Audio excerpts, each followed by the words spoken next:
السلام علیکم پیارے دوستو، چونٹی ایک ننھا سا کیڑا ہے جس کا تذکرہ قرآن پاک میں بھی آیا ہے، بلکہ اس چونٹی کے نام سے ایک پوری سورت اللہ تعالیٰ نے نازل فرمائی، یعنی سورہ نمل۔ یاد رہے کہ نمل چونٹی کو کہا جاتا ہے۔ پیارے دوستو، جس گھر میں چونٹیاں ہوتی ہیں تو اس گھر کے لوگ عموماً پریشان ہو جاتے ہیں، اور طرح طرح کے ٹوٹکے اس طرح کے استعمال کیے جاتے ہیں تاکہ گھر سے چونٹیوں کو بھگایا جا سکے۔ آج کی اس ویڈیو میں آپ کو اس گھر کے حوالے سے ایک عجیب حقیقت بتانے جا رہا ہوں جس گھر سے چونٹیاں نکلنا بند نہیں ہوتی۔ یہ حقیقت جاننے کے بعد یقیناً آپ کی دشمنی جو چونٹیوں سے ہے وہ ختم ہو جائے گی۔ یہ حقیقت جاننے کے لیے آپ سے گزارش ہے کہ اس ویڈیو کو بغیر اسکپ کیے ہوئے آخر تک ضرور دیکھیں، اور اب تک اس ویڈیو کو لائک نہیں کیا ہے تو ابھی لائک کر لیں، اور اگر چینل پر نئے ہیں تو چینل کو سبسکرائب کرنا نہ بھولیں، اور ساتھ میں لگے بیل آئیکن پر کلک کرنا نہ بھولیں۔ چلیے دوستو، شروع کرتے ہیں۔ پیارے دوستو، میں آپ کو گھر کی حقیقت بتاتا ہوں جس گھر میں چونٹیاں نکلنا بند نہ ہو، لیکن پہلے میں آپ کو حضرت سلیمان علیہ السلام اور ایک چونٹی کا بہت پیارا سا واقعہ بتاتا ہوں۔ کہتے ہیں کہ ایک دن حضرت سلیمان علیہ السلام دریا کے کنارے بیٹھے ہوئے اللہ تعالیٰ کی قدرت کے نظارے فرما رہے تھے، تو دیکھا کہ ایک چونٹی آئی جس کے منہ میں ایک دانہ تھا، رزق تھا، اور یہ اس خوراک کو، دانے کو لے کر دریا کے کنارے جا رہی تھی۔ حضرت سلیمان علیہ السلام یہ دیکھ رہے تھے کہ چونٹی چلتے چلتے آہستہ آہستہ اپنی رفتار کے ساتھ دریا کے کنارے جا پہنچی۔ اس دوران ایک عجیب واقعہ آپ علیہ السلام نے دیکھا کہ جب یہ چونٹی دریا کے پاس پہنچی تو دریا میں سے ایک مینڈک باہر آیا اور منہ کھولا۔ چونٹی اس کے منہ میں چلی گئی اور مینڈک واپس دریا میں چلا گیا۔ یہ سب منظر اللہ کے نبی حضرت سلیمان علیہ السلام دیکھ رہے تھے۔ کچھ دیر کے بعد وہ مینڈک پھر آیا، اس نے پھر منہ کھولا اور چونٹی اس کے منہ سے باہر آ گئی۔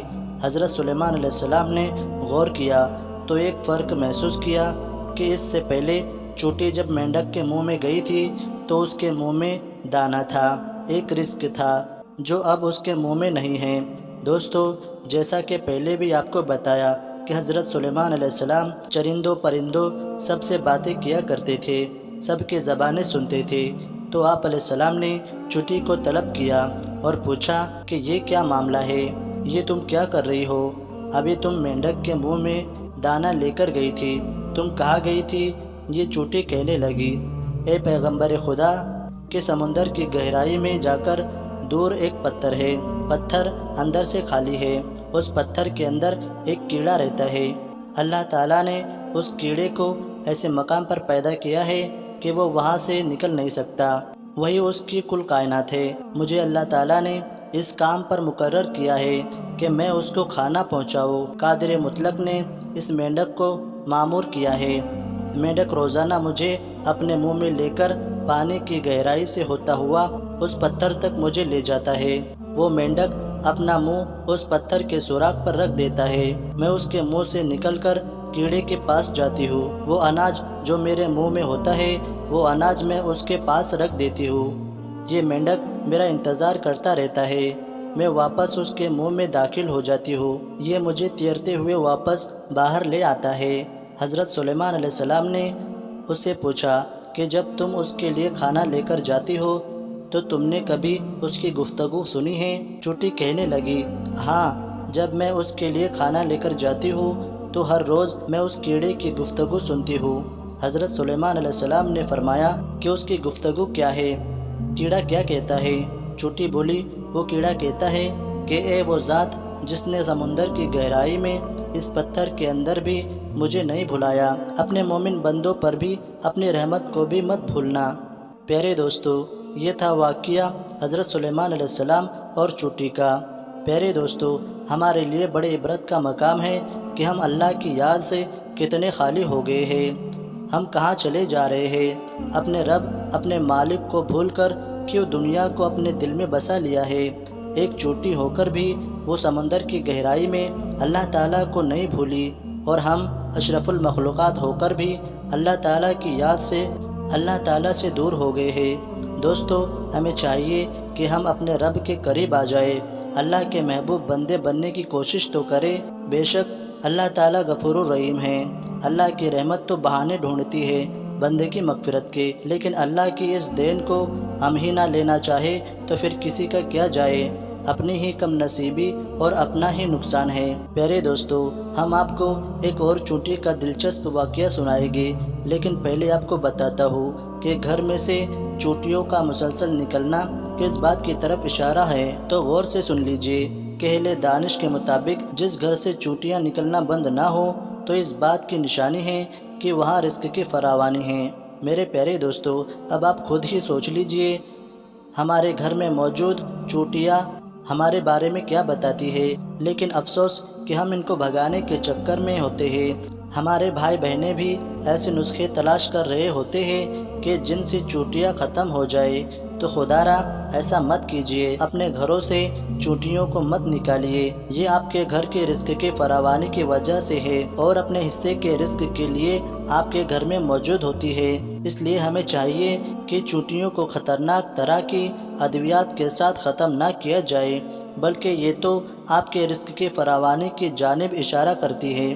ان کو دیکھ کر ان سے دشمنی نہیں کرنی چاہیے اور ان کو مارنا بھی نہیں چاہیے۔ پیارے دوستو، آپ نے گھر میں موجود چونٹیوں کے حوالے سے یہ دلچسپ حقیقت جان لی۔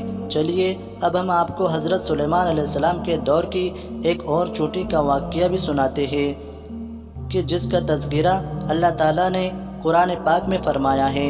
روایت میں آتا ہے کہ حضرت سلیمان علیہ السلام جب ان کے لشکروں کو لے کر چلے اور ایک جنگل پر گزر ہوا جہاں چونٹیوں کا لشکر تھا۔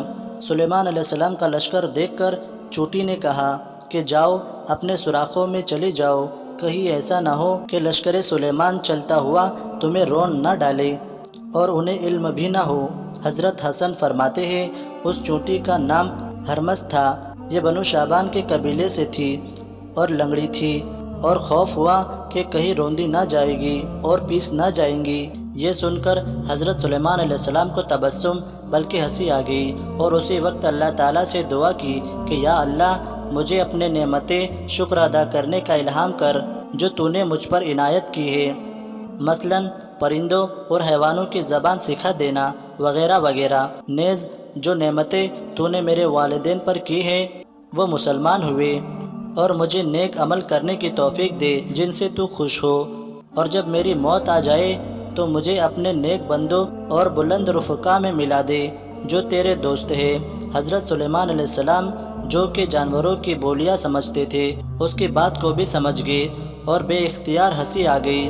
میرے پیارے دوستو، اللہ تعالیٰ کو اس چونٹی کی یہ ادا بہت پسند آئی اور اس نے اپنے باقی قبیلے کی چونٹیوں کی فکر کی، لہٰذا اللہ تعالیٰ نے اس چونٹی کا تذکرہ اپنی مبارک کتاب قرآن پاک میں فرمایا اور چونٹی کے نام کی قرآن پاک میں ایک پوری سورت نازل فرمائی ہے۔